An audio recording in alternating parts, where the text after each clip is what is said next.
Down rain-swept Pennsylvania Avenue in Washington comes President Franklin D. Roosevelt.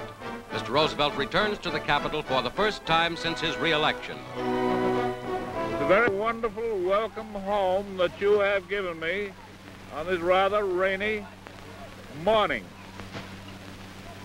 A welcome home that I shall always remember. A crowd of over 300,000 braves wind and rain to welcome the president, now elected to a fourth term in office.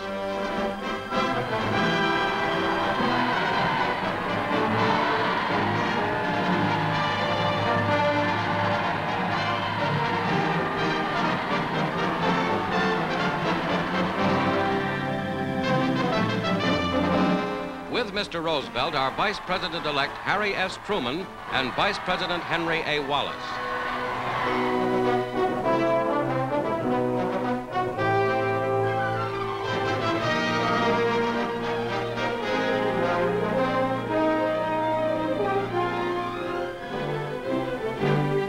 Next day, at the Tomb of America's Unknown Soldier in Arlington Cemetery, Washington joins with the nation in Armistice Day ceremonies.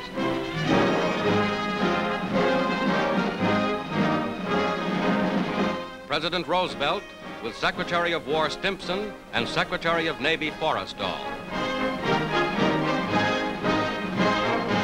The President's aide, General Watson, places a wreath on the unknown soldier's tomb on this 26th anniversary of the end of the First World War.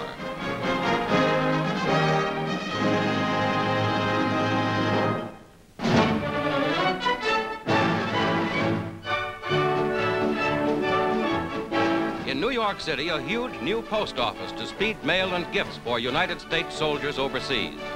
The building covers 500,000 square feet of ground and accommodates a staff of 10,000.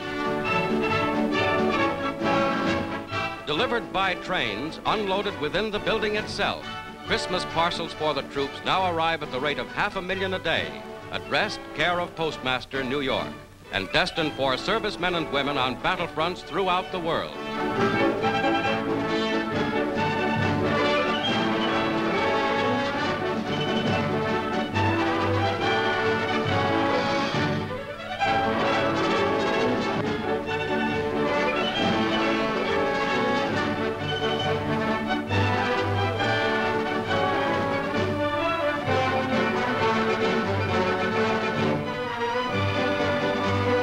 Here, parcels are separated according to code numbers, indicating the various combat theater addresses.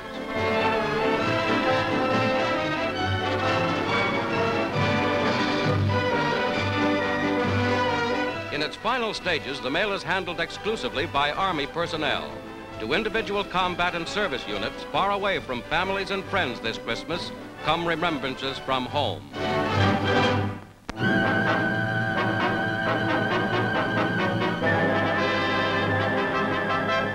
Valuable military supplies to back the drive against the enemy on Leyte Island in the Philippines, led by General MacArthur.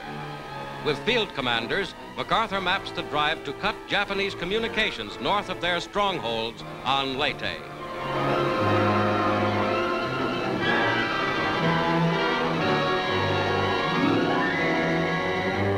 The enemy puts up a bitter fight to hold on. Without the combined and closely integrated operations of both Army and Navy in the Philippines, the enemy might have succeeded in his desperate attempt to throw our forces back.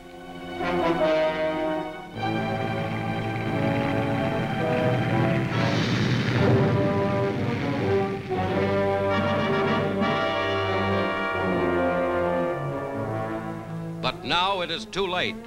Here, guarding operations in the Philippines, a vast American naval force, battleships, carriers, cruisers, destroyers, submarines, and swarms of planes, patrols thousands of square miles of Pacific waters.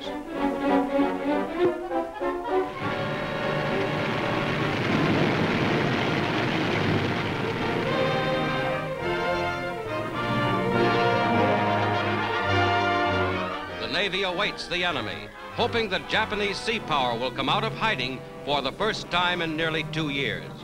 Aiding the actual landings in the Philippines, here is the 7th United States Fleet, commanded by Admiral Thomas Kincaid. To the north is Admiral Halsey's 3rd Fleet. a warning comes that Japanese formations are approaching. Kinkaid prepares to attack in two directions. Halsey, who has been harassing the enemy in Formosa, now sends down a task force from the north.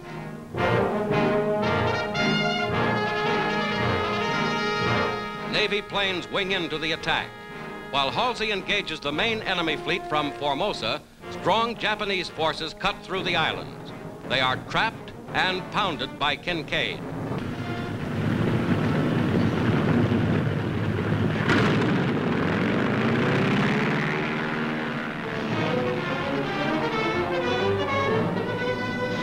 The enemy turns and runs, damaged by guns and bombs. 24 Japanese ships are sunk, 34 probably sunk or disabled, 200 enemy planes shot down, 30 to 40% of the entire Japanese Navy out of action. The battle lasts 2 days.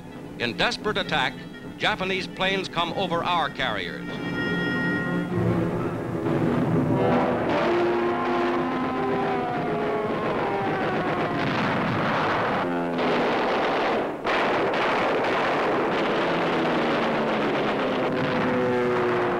An enemy plane is shot down.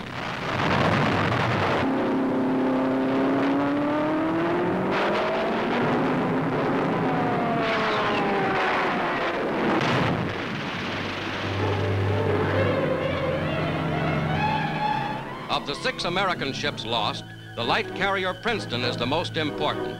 Hit and smoking, she still fights back.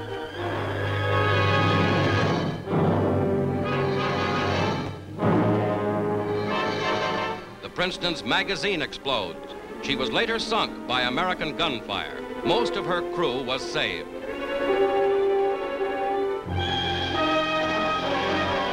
Planes from the shattered Princeton come home to another carrier, bearing the marks of battle.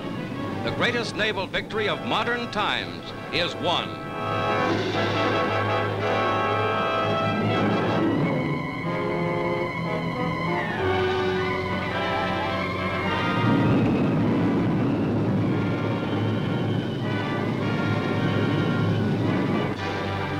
Admiral Nimitz reports.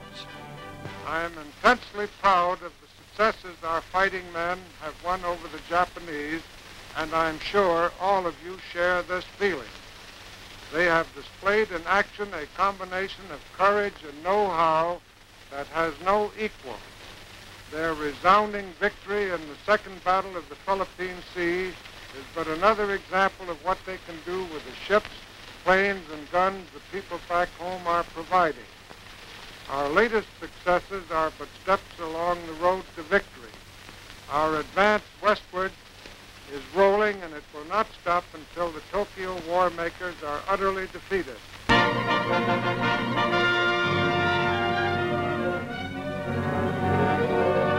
From the beachheads of Normandy to the battlefronts, 10,000 tons of war supplies every day. Huge stockpiles of materiel needed quickly by Allied armies 500 miles away. And here begins the Miracle Highway, the route of the Red Ball Express. 9,000 trucks continuously moving over it in a steady stream toward the front.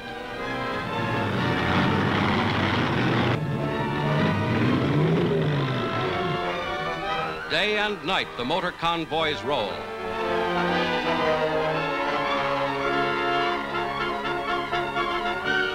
On improved and newly built roads, the express highway begins at Cherbourg, delivers to the front, and returns to Cherbourg for reloading.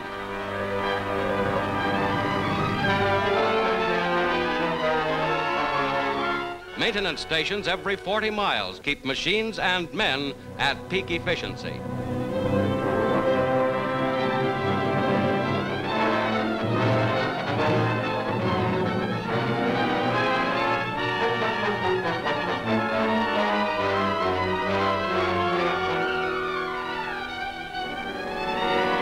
Trucks are refueled from the gasoline stores they carry with them and roll on again.